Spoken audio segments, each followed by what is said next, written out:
સદગુરુએ સમજાવ્યું શાનમાં. શું સમજાવ્યું સદગુરુએ શાનમાં? સદગુરુએ સમજાવ્યું શાનમાં, સમજાવી સઘળી રીત. જાગ્રત સ્વપ્ન સુષુપ્તિ મને દેખાડ્યું તુરિયાતીત. અત્યારે જાગ્રત અવસ્થા છે આપણી વિઠ્ઠલ વાવની અંદર. ગોવિંદરામના આશ્રમમાં વિઠ્ઠલ વાવ હાઈવે કાંઠે આપણે અત્યારે સત્સંગ સાંભળી રહ્યા છીએ. આ આપણી જાગ્રત અવસ્થા. અહીંથી ઉઠીને હોઈ જાય એટલે જાગ્રત અવસ્થા લઈ થઈ જાય. જાગ્રત અવસ્થા વહી જાય, પોતે વયો જાતો નથી. પોતે ક્યાં ગયો? સ્વપ્ન અવસ્થામાં. પોતે ક્યાં ગયો? સ્વપ્ન અવસ્થામાં. જાગ્રત અવસ્થા લઈ થઈ ગઈ સૂતા પછી. અને દરેક માણસને ખુઈ ગયા પછી સપનું ચાલુ થાય. પણ સપના દુઃખ નાય આવે અને સુખ નાય આવે.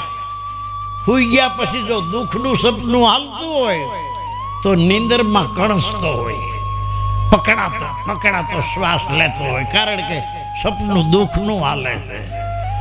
જાગ્રત અવસ્થામાંથી ગયો સ્વપ્ન અવસ્થામાં.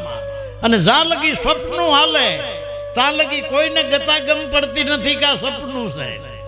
સપનું કઈ ખબર પડે? જાગ્યા કડે અરે આ તો સપનું હતું. આ જાગ્રત અવસ્થાનો તું સાક્ષી, તું અવસ્થા નથી. સ્વપ્ન અવસ્થાનું તું સાક્ષી. જાગ્યા પછી કે આવું થયું સપનામાં, આવું સુખ થયું, આવું દુઃખ થયું. તું સપનું નથી, તું સપનાનો સાક્ષી છો. આખી રાતમાં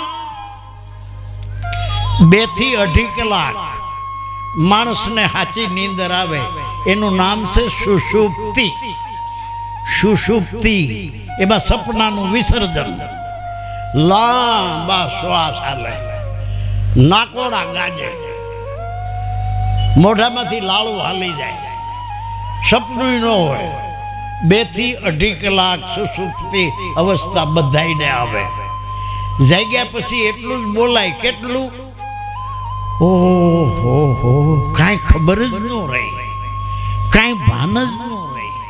કાંઈ ભાન ન રહી એવું તો એ જાણે જ છે. સુષુપ્તિ અવસ્થાનો સાક્ષી. ધ્યાનમાં બેઠા, ધ્યાન લાગ્યું, સમાધિ લાગી, શરીરનું ગુરુત્વાકર્ષણ છૂટવા માંડ્યું. આ પગને અંગૂઠેથી ખાલી સડે, નાભી સુધી જાય, પછી લાંબા શ્વાસા થાય. આ કમળમાંથી આ કમળમાં ગયો, ન્યા આવું જોયું. આ કમળમાંથી આ કમળમાં ગયો, ન્યા આવું જોયું. આ કમળમાંથી આ કમળમાં ગયો.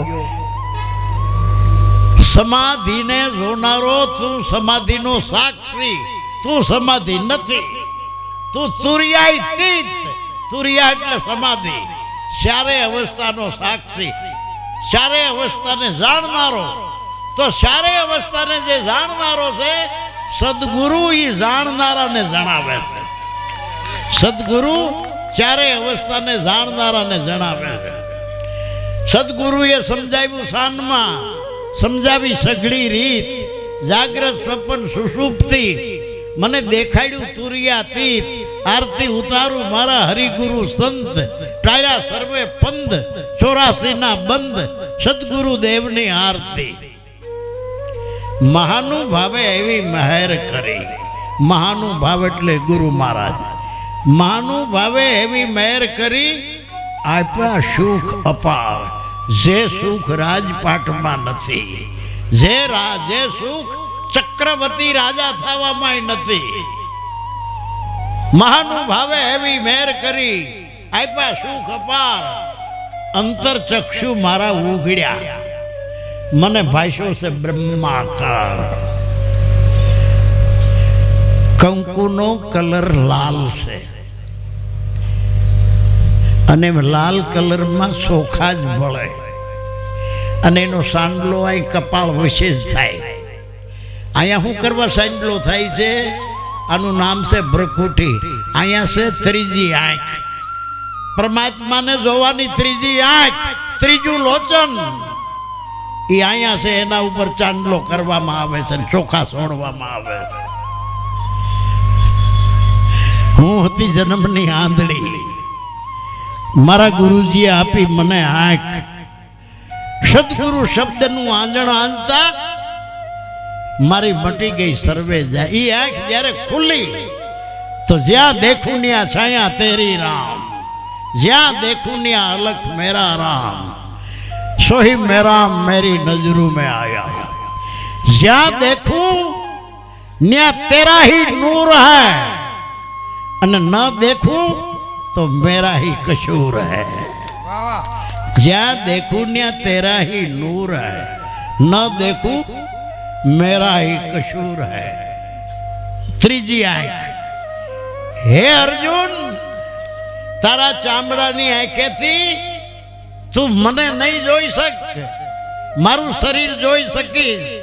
હું તને આ દિવ્ય દ્રષ્ટિ જ્ઞાન ચક્ષુ આપું છું, એના વડે તું મારું મૂળ સ્વરૂપ એને જોઈ શકીશ.